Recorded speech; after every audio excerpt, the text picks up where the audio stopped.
Chapter है आप लोगों का 14। चैप्टर का नाम है संघर्ष के कारण मैं तुनुक मिजाज हो गया। तुनुक मिजाज माने होता है चिड़चिड़ा। तुनुक मिजाज माने क्या होता है? चिड़चिड़ा, जैसे तनके में गुस्सा आ जाना। तो ये जो धनराज हैं ये बोल रहे हैं कि संघर्ष के कारण इतना वो जीवन में कठिनाई आया कि वो बेचारे चिड़चिड़े हो गए। यह एक साक्षात्कार है, इंटरव्यू है।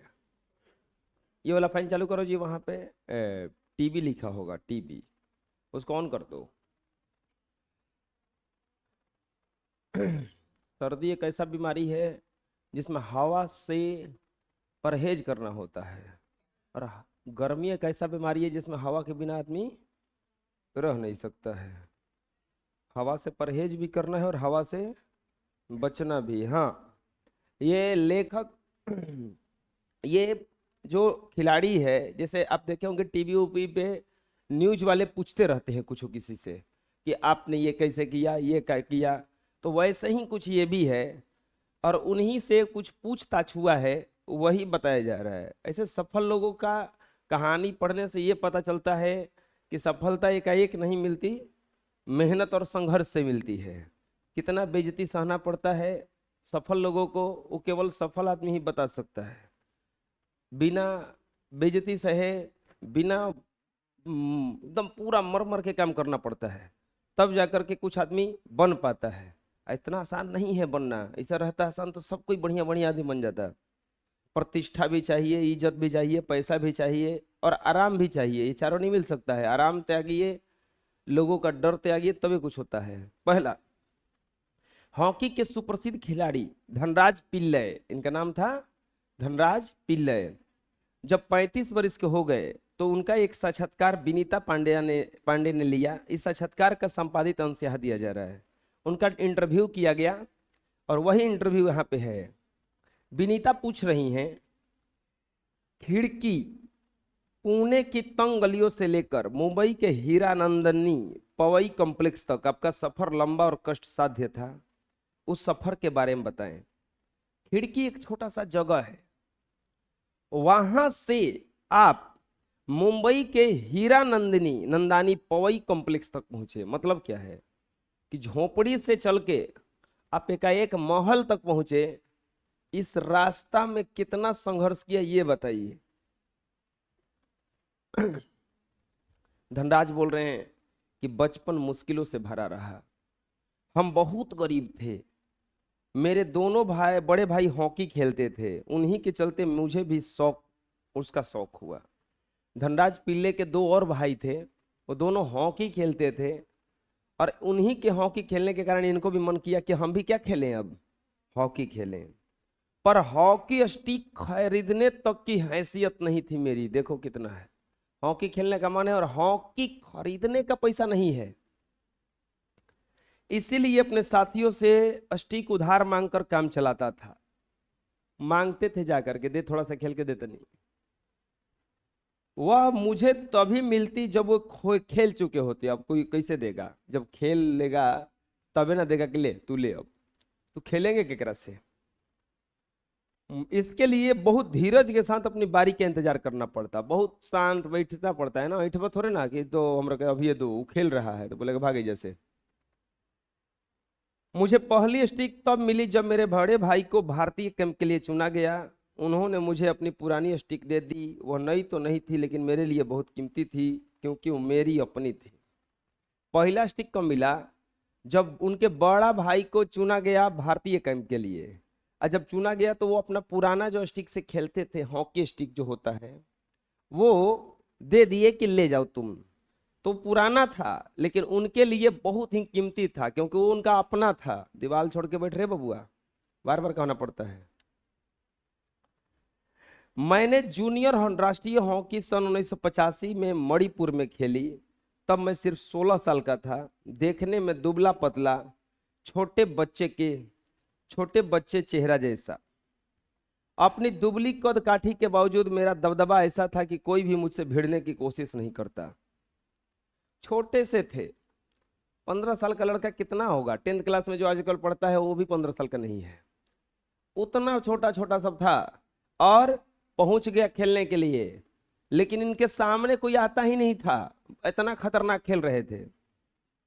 मैं बहुत जुझारू था, मैदान में भी और मैदान से बाहर भी। 1986 में मुझे सीनियर टीम में डाल दिया गया और मैं बोरिया बिस्तरा बांधकर मुंबई चला आया। उस साल मैंने और मेरे बड़े भाई रमेश ने मुंबई लीग बेहतरीन खेल खेला और खूब धूम मचाई। लेकिन उस समय हम हमारे भाई दोनों खूब जबरदस्त बढ़िया खेले। इसी के चलते मेरे अंदर की उम्मीद जागी, मुझे ओलंपिक के लिए नेशनल कैंप से बुलावा जरूर आएगा, पर नहीं आया। मेरा नाम 57 खिलाड़ियों की लिस्ट में नहीं था। वो सोचे कि हमारा नाम ओलंपिक होता है 4 साल पे, उसमें आएगा, लेकिन उनका नाम उसमें नहीं आया। 57 खिलाड़ी को चुना गया था, लेकिन इनका नाम नहीं था इनके। मगर 1 साल बाद ओलिवन एशिया कप के कैंप के लिए मुझे चुन लिया गया। तब से लेकर मैं आज तक पीछे मुड़कर नहीं देखा। बोला कि ओलंपिक में लगा कि हम चुना जाएंगे, लेकिन नहीं चुना पाए। अब चुना गया इनको एशियन कैंप के लिए। विनीता पूछ रही है कि आपका विद्यार्थी जीवन कैसा रहा? पढ़ते भी तो पढ़ते हुए कैसे थे आप? अपने स्कूल के दिनों से आपकी किस प्रकार यादें जुड़ी हैं? तो धनराज बोल रहे हैं कि मैं पढ़ने में एकदम फिसड्डी था। फिसड्डी मतलब तौन को पढ़ता नहीं था, मन नहीं लगता था। किसी तरह 10वीं तक पहुंचा, मगर उसके आगे का मामला बड़ा कठिन था। एक बात कहूं, अगर मैं हॉकी खिलाड़ी न होता तो शायद एक चपरासी की नौकरी भी मुझे न मिलती।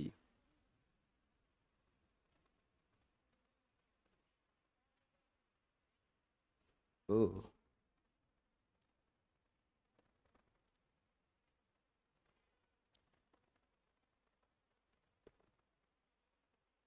वो बोल रहे हैं कि अगर हम हॉकी न खेलते तो एगो चपरासी के नौकरी तक ना लगता हमार।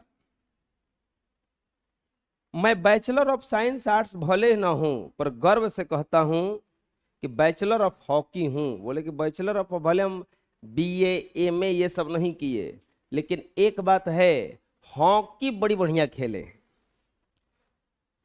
और मेरी शादी के लिए मुझे आप मास्टर ऑफ हॉकी कह सकते हैं। वो हंसते हुए बोले कि अगर हमारे शादी हो और किसी को बताना हो कि लड़का कैसा है, लड़का क्या पढ़ा है, तो बोलिएगा कि मास्टर ऑफ हॉकी है। मास्टर ऑफ बैचलर क्या हुआ, master of science, master of hockey है। विनीता बोले आप इतने तुनुक मिजाज के हैं, कभी कभी आप आक्रामक हो जाते हैं। तुनुक मिजाज माने होता है कि आप कभी कभी खिसिया काहे जाते हैं इतना। तो धनराज बोल रहे हैं कि इस बात का संबंध मेरे बचपन से जुड़ा है। मैं हमेशा से ही अपने आप को असुरक्षित महसूस करता रहा। वो बोल रहे हैं कि हम छोटी होते ना, तबे से हमारा दुख जिंदगी में भरा है। कोई कोई होता है कि दुख से भरा पड़ा रहता है एकदम। मैंने अपनी माँ को देखा है कि उन्हें हमारे पालन पोषण में बड़े संघर्ष करना पड़ा है। मेरी तुनक मिजाजी के पीछे कई वजह है, लेकिन मैं बिना लाग लपेट वाला आदमी हूं। मन में जो आता है सीधे सीधे कह डालता हूं, और बाद में कई बार पछताना भी पड़ता है। मुझसे अपना गुस्सा रोका नहीं जाता। दूसरे लोगों को मुझे उकसाने में मजा आता है। मुझे जिंदगी में हर छोटी बड़ी चीज के लिए जूझना पड़ा, जिससे मैं चिड़चिड़ा हो गया हूं। साथ साथ मैं भावुक इंसान भी हूं। मैं किसी को तकलीफ में नहीं देख सकता। मैं अपने दोस्तों और परिवार की भी बहुत कद्र करता हूं।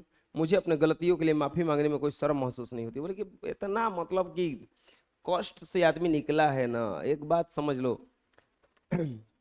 गरीबी से जो अमीरी की तरफ गया है, जो गरीबी से अमीरी की तरफ गया है, उसमें घमंड आ जाए तो ठीक, लगभग ना आता है। उसमें घमंड आता ही नहीं है, क्योंकि वो दिन भी देखा है जब उसके पास कुछ भी नहीं था, और वो दिन भी देख लिया जब उसके पास सब कुछ है। तो ये इस दिन को कभी भूलना नहीं चाहिए कि आप कभी क्या थे, गरीब भी थे। वो बोले कि हाँ, थोड़ा सा गुस्सा तो ही ना करेगा, चिड़चिड़ापन जैसा हो ही जाता है। दूसरा चीज हाँ, अब इस अमीरी का घमंड जानते हो किसको होगा? बताते हैं किसको होगा। इनके संतान को होगा, इनकी जो पीढ़ी है उनको होगा। क्यों? क्योंकि वो लोग क्या नहीं देखा है कि वो तो उस समय पहुंचा ना जब वो पूरा तरह से, अब वो ऐंठ के घूमेगा, हमार पापा कन खटनट का हड़न, और यहाँ तो उठा कर पटक दी हन।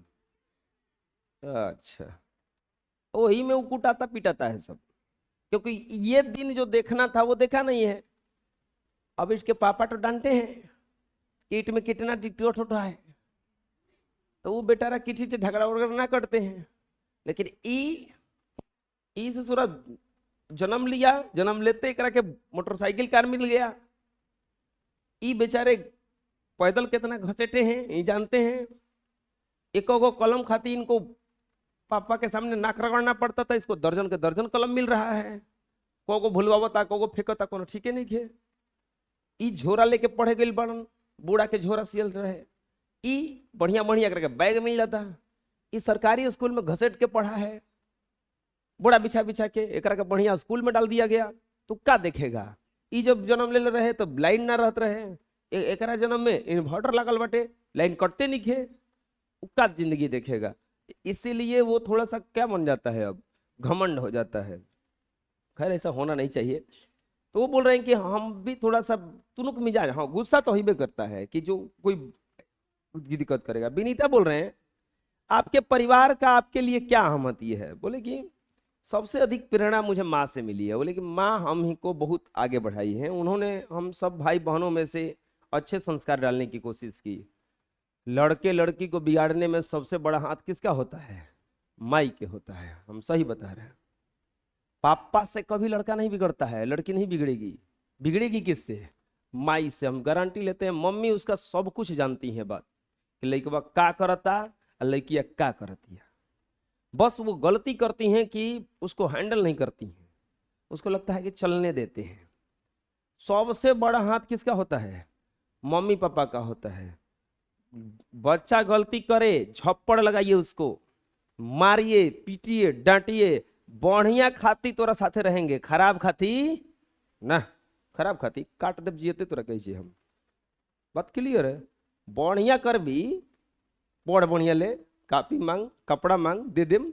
आंटी करे खाती कुछ ना, दुश्मन है तुम्हारा।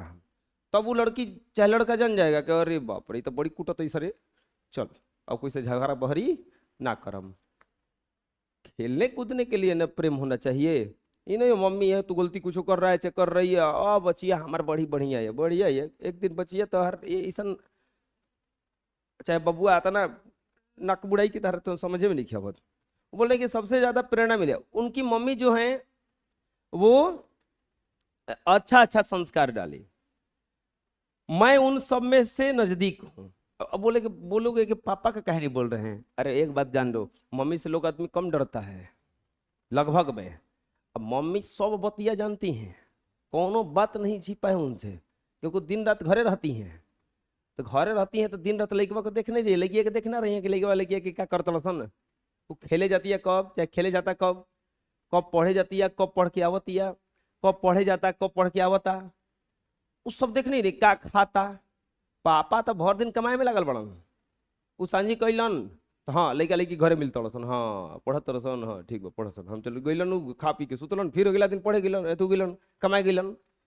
दिन रात के देखता है? मम्मी देखती हैं, तो उससे पता चलता रहता है। मैं उनसे सबसे नजदीक हूँ, चाहे भारत में रहूं या विदेश में। रोज रात में सोने से पहले माँ से जरूर बात करता हूँ। मेरी माँ ने मुझे अपनी प्रसिद्धि को विनम्रता से संभालने की सीख दी है। वो बताई हैं कि जो कितना भी बड़ा बन जाना, विनम्र सबसे रहना। विनम्र मतलब कि शांत रहना, ऐंठना मत कभी किसी के सामने। ये सिखाई हैं। कौन सिखाई हैं? उनकी माँ सिखाई हैं। कितना भी बड़ा बन जाओ, स्वभाव सरल रखो। स्वभाव क्या रखना है? सरल रखना है। टेस्ट में ज्यादा नंबर आता है, ऐंठना नहीं है। अब कम नंबर भी आ सकता है। मेरे लिए सबसे बड़ी भाभी कविता के लिए, बड़ी भाभी कविता भी मेरे लिए माँ की तरह है, और वह मेरे लिए भी प्रेरणा स्रोत रही है। बोले कि माँ भी हैं, भाभी भी हैं, बहुत आगे बढ़ाई है हमको। विनीता, सबसे पहले आप कृत्रिम घास पर हॉकी कब खेली? कृत्रिम घास होता है पीच उच पे, जहाँ पे घास वगैरह लगाया जाता है। कभी कभी कृत्रिम घास, जानबूझ के घास लगाया जाता है, वो घास ना देखे हैं? ऑफिस में लगा है वो। तो बोला मैंने पहले कृत्रिम घास तब देखी जब राष्ट्रीय खेलों में भाग लेने 1988 ईस्वी में नई दिल्ली आया। मुझे याद है किस तरह सौम्या और जोकियम कारवालो ने मुझे कोने में लेकर कृत्रिम घास पर खेलने का गुण बता रहे थे। जब बताने में लगे हुए थे मैं झुक झुक कर मैदान को छू रहा था। मुझे विश्वास नहीं हो रहा था कि विज्ञान इस तरह तरक्की कर सकता है कि कृत्रिम घास उगाई जा सके। वो बोले कि हमको भरोसा नहीं होता था कि घास उगाया जा सकता है। विनीता, हर युवक का सपना होता है कि उसके पास एक कार हो। आपके पास पहली कार कब आई? बोले कोई भी कमाता है तो चाहता है कि मेरा अपना गाड़ी हो। हमारा भी ये इच्छा है, लेकिन आज तक वो साइकिल नहीं खरीद पाए। लेकिन कहिया खरीदाएगा, कहिया आएगा, कौन ठीक नहीं है।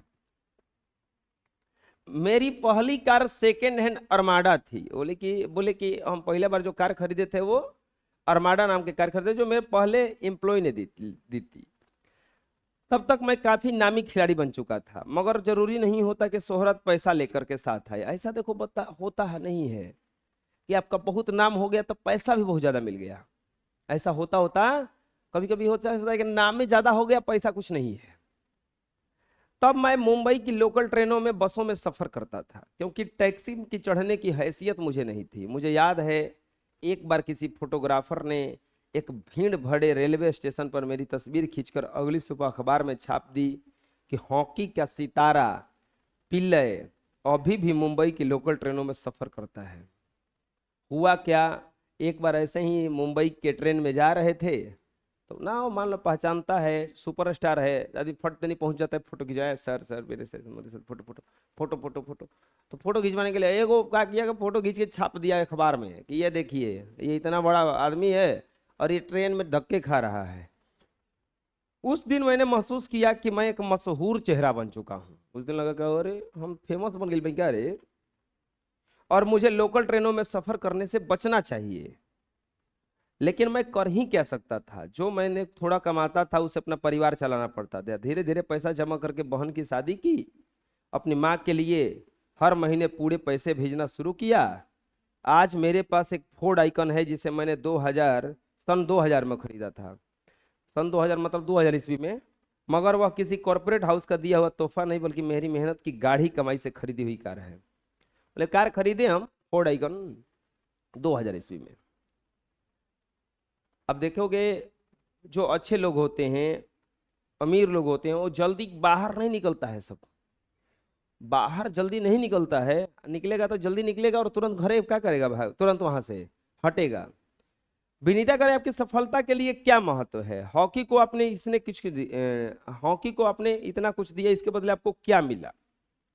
तो धनराज बोल रहे हैं कुछ रुपए इनाम में मिले थे, मगर आज खिलाड़ियों को जितना मिलता है उसके मुकाबले में कुछ नहीं मिलता था।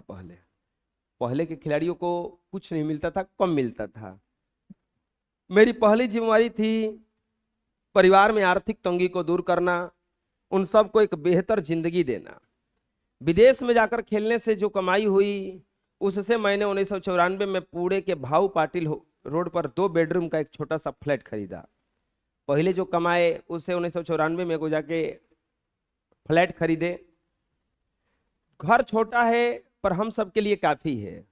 1999 में महाराष्ट्र सरकार ने मुझे पवई में एक फ्लैट दिया। वह एक ऐसा घर है जिसे खरीदने की मुझे खुद हैसियत नहीं पड़ी। बोले कि फिर एक बाद में खिलाड़ियों को ना वो जगह मिल जाता है, वो कुछ कुछ प्रोत्साहन के रूप में घर और मिल जाता है।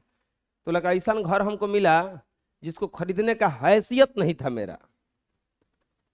विनीता, सेलिब्रिटीज के साथ एक साथ बैठना आपको कैसा लगता है? बोले बड़े बड़े आप सेलिब्रिटी के साथ बैठते हैं, आपको कैसा लगता है?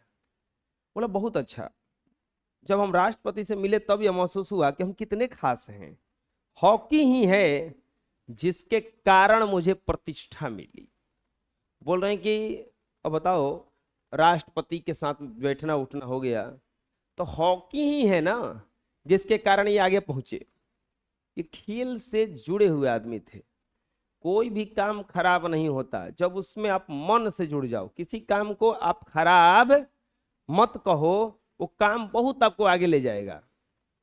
कोई भी काम हो, एक कहावत है, हम एगो बात सुनते हैं हमेशा, सुने थे, जो पढ़ रहे थे, उसमें एक मोटिवेशन वाला था, वो बोला था कि देखो आप कुछ भी बन जाओ, आप दुनिया में कुछ भी कर लो, लेकिन नंबर 1 पे रहना। आप जूता सीने वाला मोची बन जाओ, लेकिन ऐसा जूता सियो कि उस शहर में कोई जूता सीने वाला ना हो। नंबर 1 पे रहना है, वहां भी नंबर 1 पे रहना, चाहे कितना भी मेहनत करना पड़े।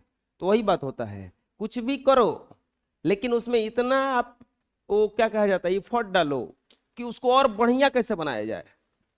काम छोटा है, छोटा ही बड़ा होता है। अरे चप्पल और सुई धागा बेचने वाला भी अमीर हो गया, सुई धागा, करोड़पति है सब। तो कोई भी काम करो लेकिन उसमें भरोसा करके अगर ढंग से करोगे तो उस काम में सफलता मिलता ही मिलता है। करत करत अभ्यास जनमत होए सुखदान, रसरी आवत जात है सिल पर पड़त निशान। अच्छा बताओ, रस्सी से पत्थर को काटा जा सकता है कि नहीं काटा जा सकता है? काटा जा सकता है, क्योंकि एक जगह उसको रगड़ा जाए तो मुलायम रस्सी भी पत्थर को काट देगा। पानी जहां एक एक बूंद खाली गिरता रहे ना, यहां से खाली एक एक बूंद रोज गिरे, एक दिन क्या करेगा, वहां पे गड्ढा कर देगा, तोड़ देगा वहां के जमीन को। गिरते गिरते पानी के बूंद से टूट सकता है, तो बहुत कुछ हो सकता है। चलो देखो पहला प्रश्न, साक्षात्कार पढ़ने पर आपके मन में धनराज पिल्ले की कैसी छवि उभरती है? आप जब ये इंटरव्यू पढ़े तो आपके मन में ये जो पिल्ले थे इनका कैसा छवि उभरा? अरे ये बहुत गरीब थे। और सोचो जिसके पास ये हॉकी स्टिक खरीदने का पैसा नहीं है। आजकल के बच्चे कहते हैं कि हम बहुत गरीब हैं, ये हैं, वो कुछ नहीं है। अगर आपको देखो, गरीब मत मानो अपने आप को, अगर आपको रोटी खाने के लिए मिलता है दोनों बेरा, छत है रहने के लिए अपना, और शरीर पर कपड़ा है जो ढंग का है मिल जाता है, तो आप 80% अमीर में हो। 20% ऐसे हैं जिनको ये चीज भी नहीं है, ये नहीं है। तो खाना मिलता है, खाना मिलता है तो कपड़ा नहीं मिलता है, और कपड़ा है तो घर पे छत नहीं है, पेड़ के नीचे बैठे हैं, स्टेशन पे धक्के खा रहे हैं।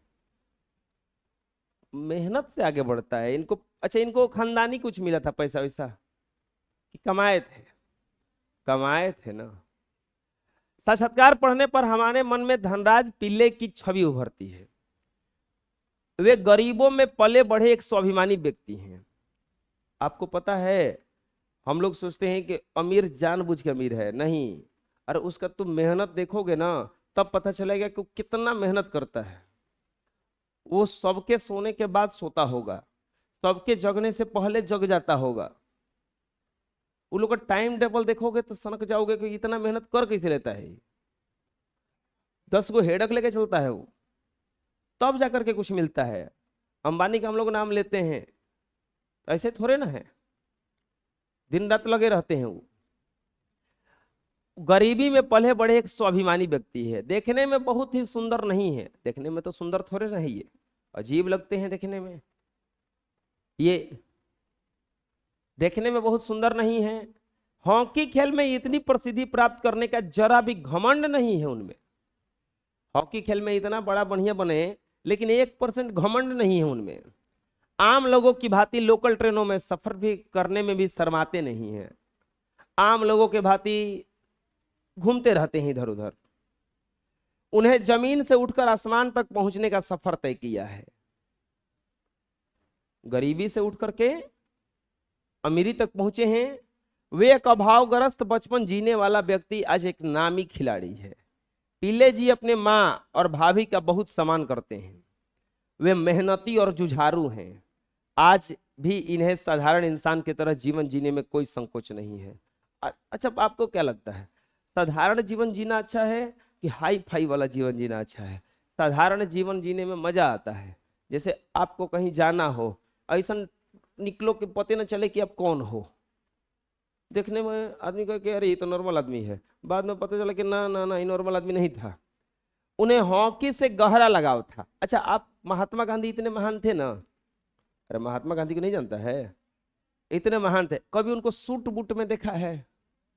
कोई एक फोटो जो एकदम बढ़िया सा सूट बूट में एकदम शेरवानी 3 पीस में आ जाएगा, ओह कुछ है?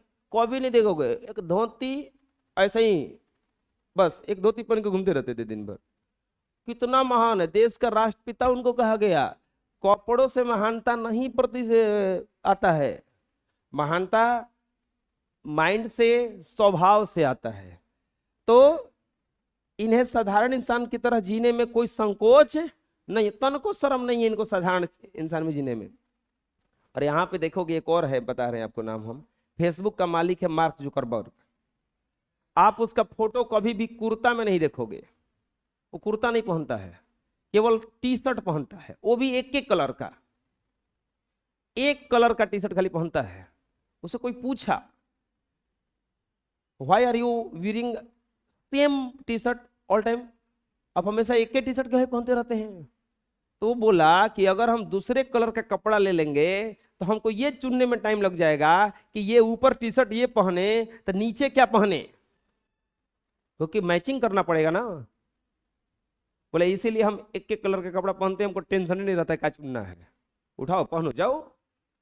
ना समझ में आया? मैचिंग करने का जरूरत नहीं है। दूसरा चीज, अब बोला कि तो आप कुर्ता क्या नहीं पहनते? बोला कुर्ता का बटन लगाने में टाइम लगता है, हमको मन नहीं है उतना समय बर्बाद करने का, टी शर्ट पहनिए भागिए, काम करने के लिए चाहिए। तो ये लोग इतना था, वो कोई भी मीटिंग करता है, कहीं भी जाता है, आप सूट बूट में उसका आज तक हम फोटो नहीं देखे, वो टी शर्ट पहन के कहीं चला जाता है। फेसबुक इकलौता ऐसा है जो सबसे बड़ा कंपनी बन चुका है पूरे दुनिया का, सबसे बड़ा है। इतना आदमी रखा है फेसबुक पे। ये फेसबुक को नॉर्मल समझ रहे हो? फेसबुक आता है ना, नाम सुने हो? तो वो जिसमें फोटो अपलोड होता है, तो वो बहुत बड़ा बना दिया इसको। कितना लाख आदमी को तो नौकरी दिया होगा उसमें। इन्हें साधारण इंसान की तरह जीने में संकोच नहीं होता। उन्हें हॉकी से क्या है, गहरा लगाव है। उसे पता चलता है कि हॉकी से उन्हें सम्मान और प्यार मिला है। वह एक दयालु, सरल और भावुक व्यक्ति है। वो बहुत ही दयालु व्यक्ति है। हॉकी से वो ट्रेन में सफर किए हैं, हॉकी से सब कुछ प्राप्त किए हैं। अगला सवाल है, धनराज पिल्लै ने जमीन से उठकर आसमान का सितारा बनने तक की यात्रा तय की है। लगभग 100 शब्दों में इस सफर का वर्णन करें। जमीन से उठने का मतलब होता है कि एकदम छोटे ग्रेड से उठ करके हाई ग्रेड तक पहुंचे हैं। यह सफर कैसा रहा यह बताना है। प्रश्न में बिल्कुल सही कहा गया है कि धनराज पिल्लै ने जमीन से उठकर आसमान का सितारा बनने तक सफर तय किया है। बात तो सही है। वे बहुत साधारण परिवार के थे। उनका बचपन बहुत मुश्किलों से भरा था। हॉकी स्टिक खरीदने की भी उनकी हैसियत नहीं थी, लेकिन उनकी चाह, मेहनत, वह लगन उन्हें जीवन के सभी मुश्किलों का सामना करने के लिए शक्ति दी। और इस खिलाड़ी ने विश्व स्तर पर अपना ख्याति प्राप्त किया। 1985 में वे जूनियर हॉकी टीम में चुने गए। 1986 में उन्हें सीनियर टीम में डाल दिया गया। सन 1989 में ऑलविन एशिया कप के मैच में चुने जाने के बाद इन्होंने कभी पीछे मुड़कर नहीं देखा और निरंतर सफलता की ओर बढ़ते रहे। पहले पहले उनको बहुत सारा मुश्किल का सामना करना पड़ा। मुश्किल का सामना होगा नहीं जी, एक गरीब लड़का इतना आगे बढ़ा तो क्या उनको ऐसे ही मिला है? और अच्छे सफर का सामना करते हुए अच्छे पद प्राप्त किए। अगला बोल रहे हैं कि मेरी मां ने मुझे प्रसिद्धि और विनम्रता संभालने की सीख दी है। धनराज पिल्लै की इस बात का अर्थ क्या है? बड़ा जब बन जाओ तो छोटे को छोटा नहीं समझना है कभी भी। सब लोग उसी कैटेगरी के हैं। धनराज पिल्लै का कहना है कि उनकी मां ने उन्हें विनम्र रहने का संस्कार दिया है। विनम्र का मतलब क्या होता है? ऐंठना नहीं, बस कोई भी अगर सामने आए, गरीब आए अमीर आए, एक भाव से पेश आना, बढ़िया से। लोग प्रायः अपनी कामयाबी में पगला जाते हैं और सहज भाव से इसे स्वीकार नहीं कर पाते।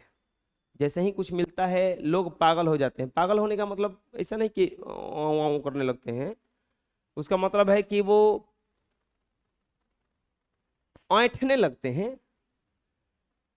धनराज के व्यक्तित्व निर्माण में उनकी मां का बहुत योगदान है। मां ने उन्हें संस्कार दिया है कि मनुष्य चाहे कितना भी सफलता पाले, उसे संस्कार अहंकार नहीं करना चाहिए। अच्छा, रावण को क्या क्या हो गया था?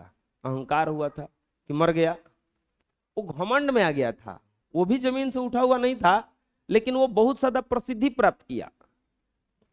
कंस को भी घमंड हो गया था, तो मरना पड़ा उसको। किसी को छोटा नहीं समझना चाहिए। वो माँ ने उनको सिखाया था कि देख बेटा, कितना भी बड़ा बन जाए, ये बात ध्यान रखना, जमीन मत छोड़ना कभी, उड़ने मत लगना, नहीं तो उड़ोगे तो सीधे कहाँ जाओगे? गिरोगे नीचे। घमंड आया तो समझ लो कि बर्बादी का चैप्टर चालू हो गया है। अब जल्द ही क्या होने वाले हैं? बर्बाद होने वाले हैं। घमंड नहीं आना चाहिए। समझ में आ जाएगा? तो इस तरह से इसमें 3 ही क्वेश्चन था, और इस तरह से ये एक्सरसाइज 14 खत्म हो गया। एक चैप्टर बचा है जिसको हम अगले क्लास में करा देंगे, और